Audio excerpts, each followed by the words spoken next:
DMTV Info, votre chaîne d'information en temps réel. La politique, la santé, le sport, les faits de société, la musique, les rumeurs et bien plus encore. Vous découvrirez cela dans notre chaîne DMTV Info.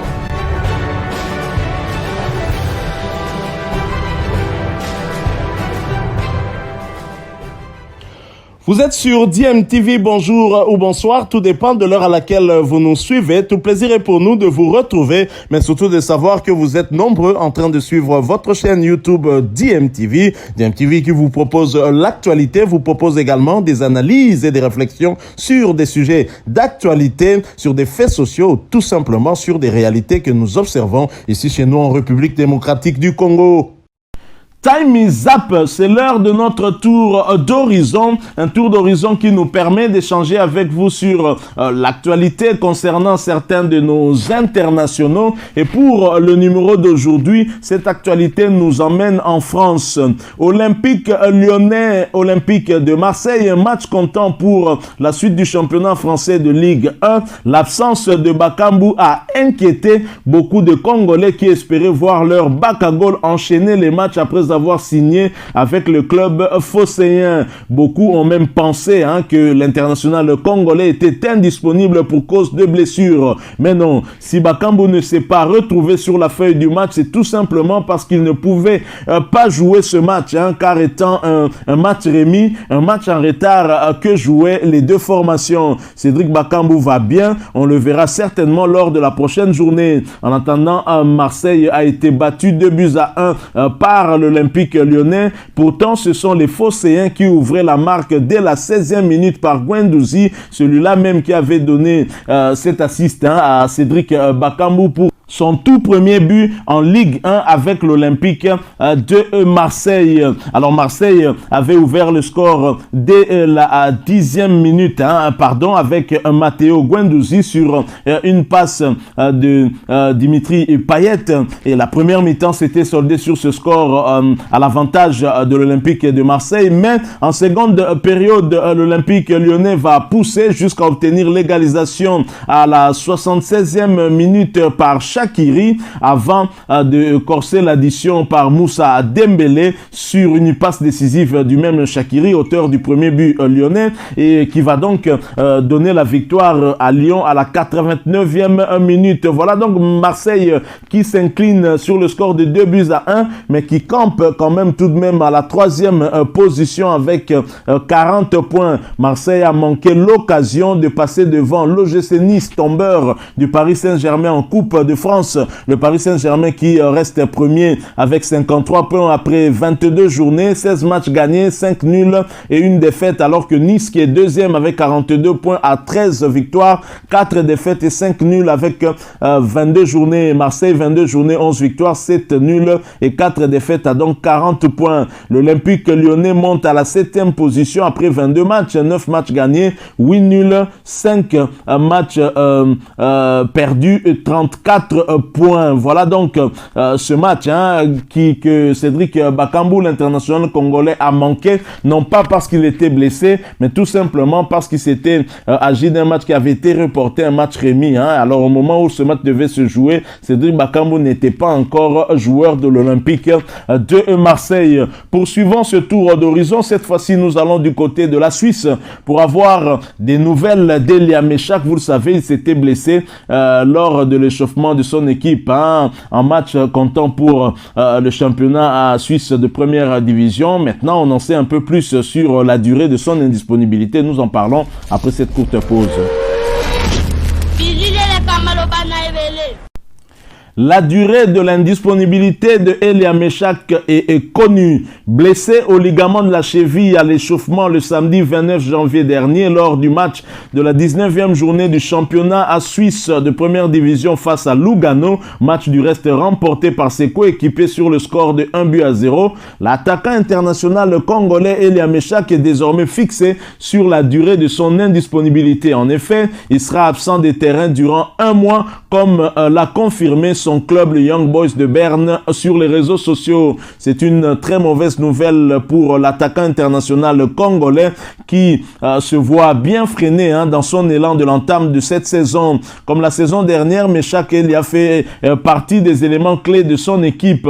Bien entendu, tant sur le plan offensif que défensif, puisqu'il fait beaucoup d'efforts dans ce sens. Et c'est pourquoi on l'aime bien. Il s'est attaqué, bien évidemment, puisque c'est un attaquant, un ailier virevoltant, mais il arrive aussi à aider son équipe sur le plan défensif. Alors son absence risque donc de causer du tort à son club, mais aussi à l'équipe nationale de la RDC qui continue à espérer le récupérer pour les prochaines échéances. Je rappelle qu'Elia Meshak a pris un tout petit peu de pause par rapport à l'équipe nationale en attendant que son litige avec son ancien club du tout-puissant Mazembe puisse être résolu. Litige qui se trouve toujours sur la table du tribunal arbitral des sports. Bien évidemment, Meshak est un joueur, si il acceptait de revenir en équipe nationale, comme je l'ai pressenti lors de son doublé en match amical, où il avait publié un message sur sa page Facebook faisant allusion très clairement à cette double confrontation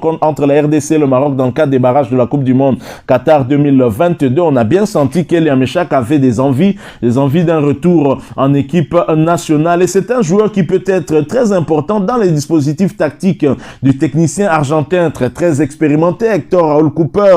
Et pour rappel, cette saison, l'ancien joueur de Jogari, club de Kinshasa, a déjà inscrit 7 buts pour autant de passes décisives en 30 matchs, toutes compétitions confondues. Il est en train d'aller vers son propre record, puisque la saison dernière, il en était également à 7 buts inscrits. Voilà donc ce tour d'horizon qui se termine ici pour la Suisse, mais nous le poursuivons en revenant à Kinshasa. Nous allons parler du dossier Renaissance et ainsi que du dossier Mercedes Ngimbi avec les nouvelles informations que nous avons pu avoir pour vous. Nous en parlons tout de suite après cette courte pause. À Kinshasa, en Ligue nationale de football, le championnat d'élite en République démocratique du Congo, le dossier brûlant de ces jours reste le dossier Mercedes Ngimbi. La chronique sportive congolaise est aux aguets quant à l'issue d'une nouvelle saga administrative présente sur la table de la commission de gestion de la Ligue nationale de football. La saga concerne le joueur Mercedes Ngimbi, mettant en divergence 3 parties. Il y a le tout-puissant Mazembe Englebert, club qui a acquis le joueur.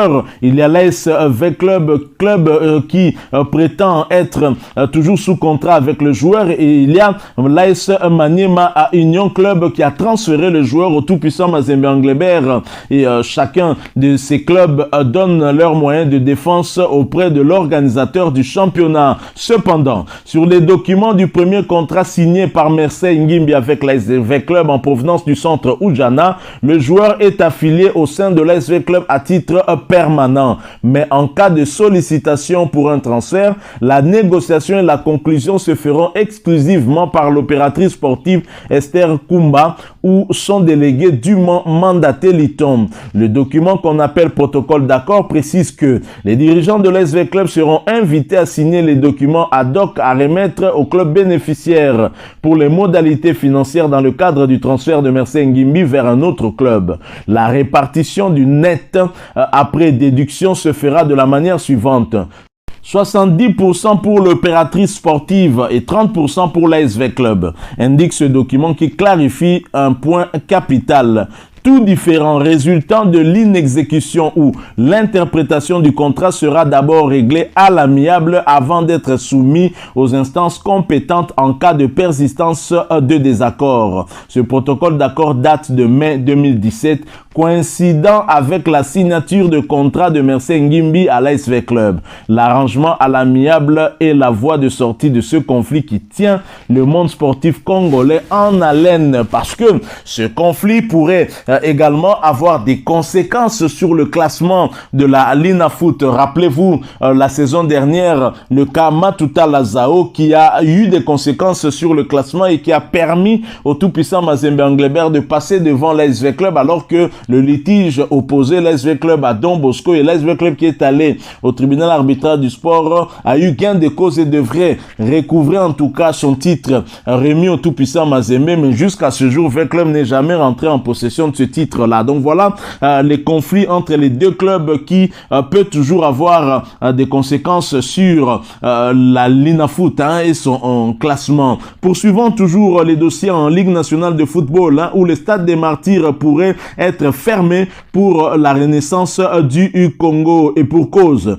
Une interdiction du stade des Martyrs, voilà ce qui risque d'arriver sur la tête du FC Renaissance du Congo et qui risque de handicaper aussi bien le club mais également la poursuite du championnat. Après des vives tensions observées lors des dernières productions des Oranges de la capitale, l'administration de l'unique stade quelque peu viable de la capitale a tenu à saisir la commission de gestion de la Ligue nationale de football dans sa correspondance du 31 janvier 2022 numérotée MSL COSM CDIR AG GI 010 2022. Le comité de gestion du stade des Martyrs a relevé qu'il s'observe depuis un temps lors des rencontres du Football Club Renaissance une rivalité entre les joueurs et encadreurs de la même équipe dont l'un est pro Mandala Willy et l'autre pro Pascal Mukuna qui s'affrontent chaque fois, occasionnant des incidents et dégâts matériels importants qui nécessitent l'intervention des forces de l'ordre pour s'en défaire. Une situation qui crée un climat d'insécurité au stade et qui l'expose même. Pas de casse, les Léopards sont une priorité. C'est cela, le stade des Martyrs et le stade qui devra accueillir justement la double confrontation entre la RDC et le Maroc. Et à un mois de cette double confrontation et la réception des Lions de l'Atlas du Maroc en match comptant pour le match aller des barrages de la Coupe du Monde Qatar 2022, le plus grand stade du pays, bien que vétuste, s'évite toute situation qui lui mettrait hors d'état d'exploitation. Voilà pourquoi, dans le but de nous éviter tout désagrément et en prélude de la rencontre de l'équipe nationale comptant pour les éliminatoires de la Coupe du Monde Qatar 2022 et pour préserver l'état du stade, nous vous prions de bien vouloir délocaliser les rencontres de la dite équipe prévue au stade des Martyrs en attendant la mise en place des nouvelles dispositions irrelatives. Renseigne la note co-signée par Papingo, administrateur gestionnaire, et Polydore Bungubu, son adjoint. Voilà donc le FC Renaissance dont la crise n'en finit pas, la crise continue et qui pourrait se voir interdit d'évoluer au sein du stade des Martyrs à cause des risques grandissants d'affrontement entre les deux parties. La solution n'est pas encore trouvée au FC Renaissance. Voilà, nous sommes arrivés à la fin de ce tour d'horizon que nous avons voulu partager avec vous. Si vous l'avez aimé, laissez-nous un maximum de j'aime. Merci de partager avec nous aussi votre point de vue et en nous laissant tout simplement un commentaire. N'oubliez pas de vous abonner sur cette chaîne si vous n'êtes pas encore abonné et activez également la petite cloche de notification par la même occasion. Encore une fois, merci à vous, avec espoir de vous retrouver bientôt dans un autre sujet d'actualité. En attendant, portez-vous bien et DMTV vous dit au revoir.